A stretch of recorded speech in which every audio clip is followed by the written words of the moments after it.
Now, back to Steiny and Guru on 95.7 The Game. All right, Evan Giddings in for Matt Stein, Matt Gerald, the Guru Johnson. Pleased to be joined now by Mark Schlereth, NFL Fox, also works in Denver, and of course joins us courtesy of the River Islands guest line. Isn't it time for you to discover the islands? River Islands in Lathrop, also a host on the Stinkin' Truth podcast, an Odyssey original. Mark, thank you so much for joining us. How are you? Yeah, hey, man, I'm doing great. How are you guys? Fantastic. Well, I was just listening to the Stinkin' Truth podcast this weekend, and, of course, a lot of 49ers fans were as well. Your comments specifically about Brandon Aiyuk, Trent Williams, kind of the direction of this offseason.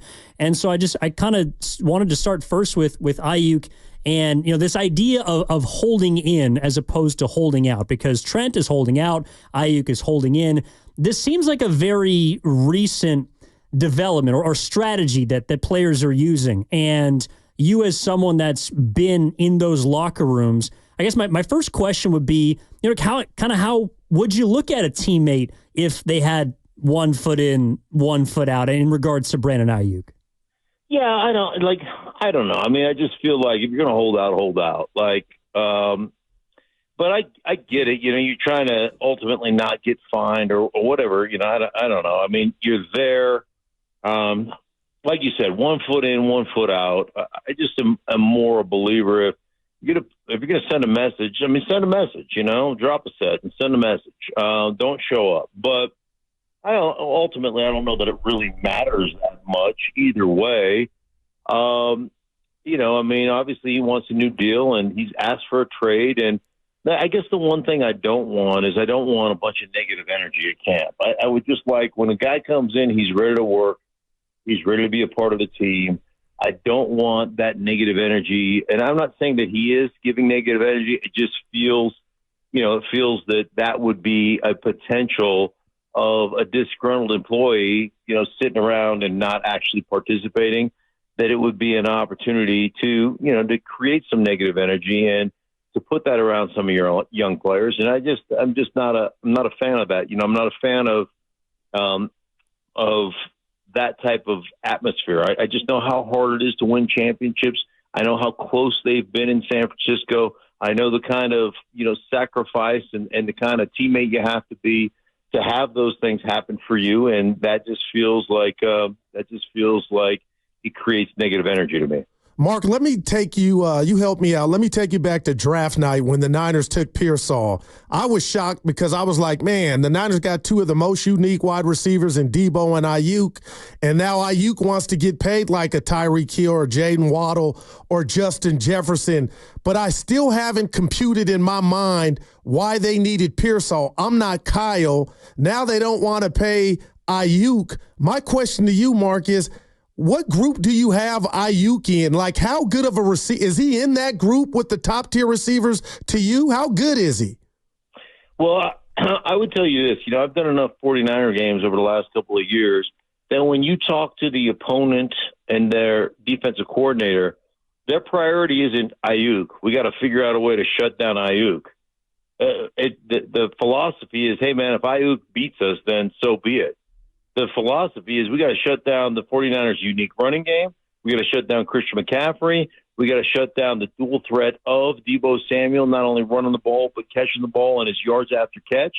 We've got, and the next guy might be George Kittle.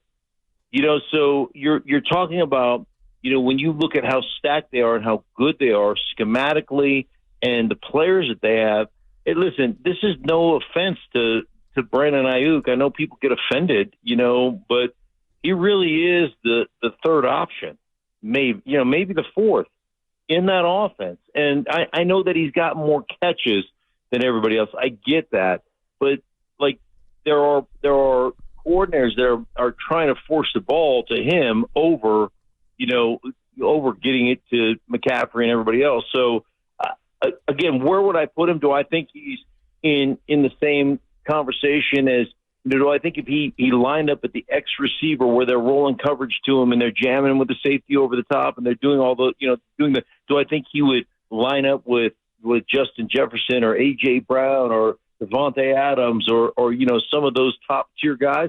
And the answer for me is at this particular point in time, no.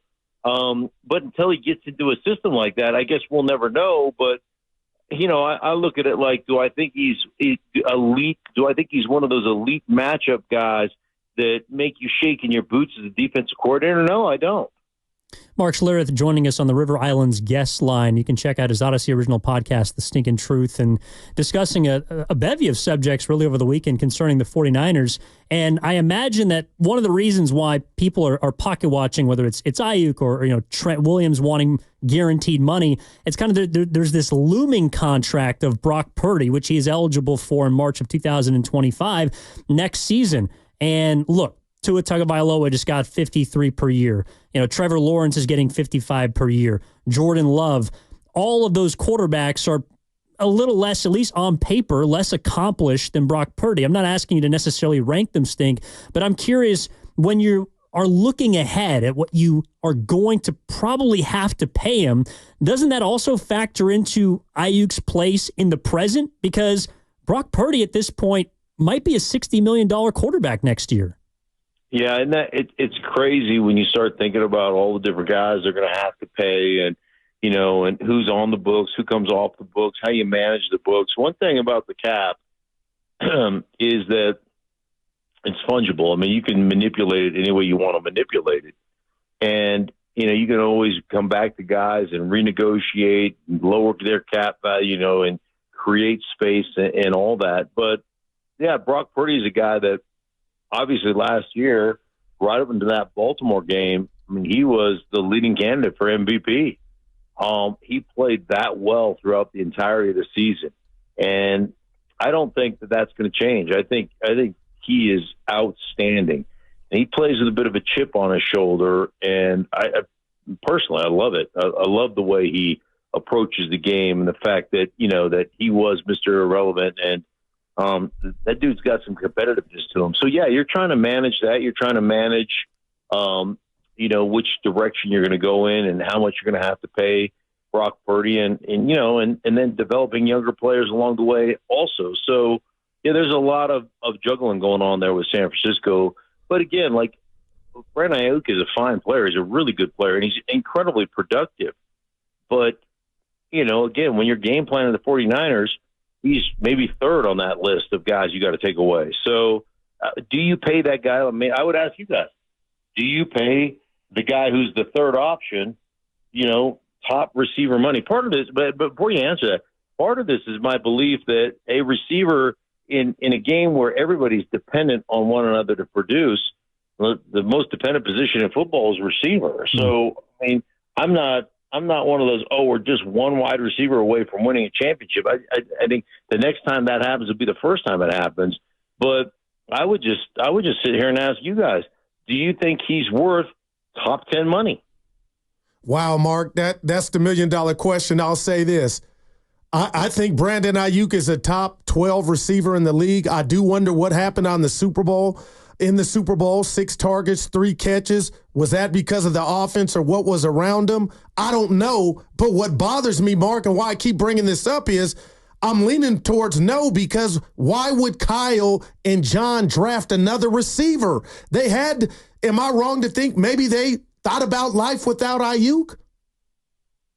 Yeah, no, I don't think I think they're making choices. And I think that's part of, how the game is played in the salary cap era is you sit there and say, okay, like, who of all our guys that, handle the football and all our guys that are kind of quote unquote weapons, which guys can we not live without, and which guys are we willing to move on from? And every team has to make those decisions. And I think we've all seen it over the course of the years where a number 2 receiver, a guy that's, a secondary target, a guy that's like a really good player, leaves and gets a chance to be number 1. And then you're always like, well, what happened to that guy? Like, you got to understand kind of what you are too. And listen, man, he's been great. And where he started, because he was in the doghouse with Kyle Shanahan early in his career on several different occasions. And what he's become the last couple of years is remarkable. Good for him. But again, I still don't look at him like I'm going to pay him to be a top 10 receiver. Part of that, understand that part of that is the way I feel about receivers. I think they're a little bit on the overrated side to me. Mark Schlereth joining us via the River Islands guest line here on 95.7 The Game. And Mark, well, in that case, let's go into the trenches, a place you're very familiar with, because the other part of this is Trent Williams, he's not 1 foot in, 1 foot out. He is both feet out. He is officially holding out, and it's because he doesn't have any guaranteed money left on his deal, despite, I think, 2 or 3 years left. First, kind of what's your read on that situation, but also then as a teammate, for example, if I think that Trent Williams is far more of a priority, not just for me, but also for the 49ers, than getting Brandon Aiyuk's deal done. He is more important to what they do. He protects arguably the most important position in sports, and he paves the way for Christian McCaffrey, which is who the offense runs through anyways. But as a teammate, if someone like Trent Williams and that contract costs you a potential Brandon Aiyuk, do you look at Trent as a guy that he's trying to get every penny, but it might cost you a teammate? Like, how do you juggle that dynamic in the locker room when someone is trying to get paid? Well, I think one of the things, they always talk about, and in any locker room, is you don't talk about anybody else's money. Like you just keep that to yourself. But Trent Williams that dude's a legend. I saw him. I was doing the Washington game last year in Washington. I saw him in the lobby. I'd never really met Trent Williams before, and I totally fangirled on him. I completely left my producer and my director and ran over like a super fan. And the dude is legit one of the top players in the last quarter century. The guy he just absolutely dispenses justice, and he is a guy that guys on the team will stop and watch him practice. Like, stop what you're doing. Oh, Trent's doing one-on-ones, and we're not doing anything. Let's stop and watch him. Like, he's that legendary a player. And based upon the way they run the ball and all the different things they do, that's a guy that you have to sign. So, I think everybody has such respect for what he's done over a 14-year career, and the fact that he doesn't look like he's slowed down at all, that if it costs you, Aiyuk, so be it. But that dude deserves every penny, and he deserves guaranteed money. And I don't have any qualms with the way he's going about his business. Gotcha. Mark, you got 3 Super Bowl rings with Kyle's pops, so you know what it is to win the big game. You do radio. We talk to fans all over, and fan is short for fanatic. We got a saying on the show, rat on the table, that's basically elephant in the room. And I believe Kyle should have, and the Niners, 2 Super Bowl victories over the Chiefs. They don't, Mark. And my question to you is there a monkey on Kyle's back? Because I've called him a genius when it comes to offense. They've been to multiple championship games where they could have got back to the Super Bowl. He owns it. But Mark Schlereth, why hasn't Kyle won the big game, and how much pressure is on him? Yeah, no, I think a ton of pressure is on Kyle, and they have had, arguably the best roster in football the last couple of years, and haven't been able to come away with a victory, and that's a shame because I've known Kyle since he was 14 years old or 12 years old, and I'm a big Kyle Shanahan fan. There's some quarterback missteps that happened the first Super Bowl against Kansas City where, Jimmy Garoppolo missed a couple throws late in that game that would have sealed the victory for them. And you end up turning the ball back over and giving Mahomes an opportunity to end. And then last year, inexplicable when you decide to take the ball and give Patrick Mahomes a situation where even if you pinned him inside the 5-yard line on kick cover, he's in 4-down territory. Like that was just to me, a coaching gaffe. And so those things you've got to hold them accountable for, no question about it. But he's done that, where everybody else is spending all this money on quarterbacks. He's done that with Jimmy Garoppolo, and he's done it with Brock Purdy. And I think that year, the year before last, where they lost the NFC Championship to Philadelphia, when Purdy hurt his elbow, I think they'd have been at that one too. So because I think they would have beat Philadelphia. So anyhow, it just is one of those. It's one of those unfortunate situations, but it's been a kind of a confluence of several different issues. Some of them coaching, mistakes or gaps. Player execution. Yeah, I mean, I know one thing: if Chris Jones is on the line of scrimmage, and I'm playing, that dude is getting blocked. We're not gonna bust the protection and go to somebody on the second level and bypass Chris Jones, and that's probably a touchdown. So that's a player gap. That Jimmy Garoppolo misses a through route to George Kittle that gets them inside the 15-yard line. And throws a little now route to the outside receiver at the time on 3rd down and 5, and they stop him. Like those are things like that was a predetermined mistake by Jimmy Garoppolo, who didn't read out the progression the way it's supposed to be read out. So things like that have happened to them in those critical moments, and and so there's plenty of blame to go around, but Kyle has to own that. He's got to have his players prepared and ready to go, and they can't make those gaps in those critical moments. Stink, we'll get you out of here on this. And again, Mark Schlereth is joining us on the River Islands guest line here on 95.7 The Game. I know that you've won all the big games that you've been in, but you've had 6 postseason chances. You're familiar with the playoffs. What is the most difficult part of getting into training camp the next summer after the year where you didn't win at all, where you thought you had a team that was capable of doing it?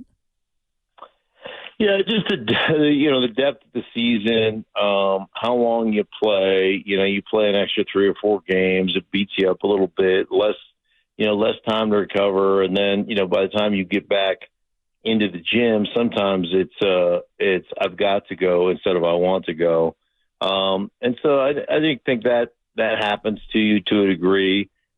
Distractions, can you manage the distractions of celebrity and fame and opportunity and all those things? So there's a lot of little things. Guys want their money. Guys, feel like I'm slighted. I need a new contract. I need this money. I need that. So there's a lot of little things, but when the season, training camp opens, man, you got to settle that stuff aside when you walk in. That's why I'm just like, I would rather you not walk in and handle your business. Like, hey, sit out, handle your business, get your contract agreed to, and then come back, than to come hang around and not have your business done, not have your contract done, and be there but not participating. So, the difference between the way Trent's handling, his discrepancy or his, wants, and the way Aiyuk is handling his. Yeah. Do you believe in a Super Bowl window, Mark? And if so, do you think the Niners are close to the end of theirs? Well, I mean, the Patriots were in a Super Bowl window for 20 years. So, that's true. I mean, it depends on, how good your quarterback is and how good you are at retooling and revamping. And then, listen, when you get different players, and this is where Kyle is just awesome offensively, is when you have a different strength or different player strengths, how do you adjust what you're doing? And you don't change what you're doing, but you just adjust and manipulate what you're doing to benefit those players, to put those players in the best, position to win. And, I always talk about it, or like my career here in Denver with Mike Shanahan, toward the end of my career, it was just, I was brutal as far as a puller is concerned. My knees were bad, and I didn't run well. And that was stuff that I just couldn't really do. I did do effectively. So, that was one of those situations where Mike Shanahan was just like, okay, we're going to run that. Because, I could run. I was really good run zone blocking and all that kind of stuff. So it was like, hey, man, let's not worry about X, Y, and Z. Let's just run A, B, and C. So if we want to run power or counter, we only ran it to the left. Right guard is the only guy who pulled on our offense. I didn't pull, ever. So there are ways, depending upon the strengths of the players that you get as you kind of revamp your football team, you got to go, okay, what are my player strengths? I think the biggest thing from a game planning standpoint is not attacking somebody's weakness. Everybody's got some weaknesses.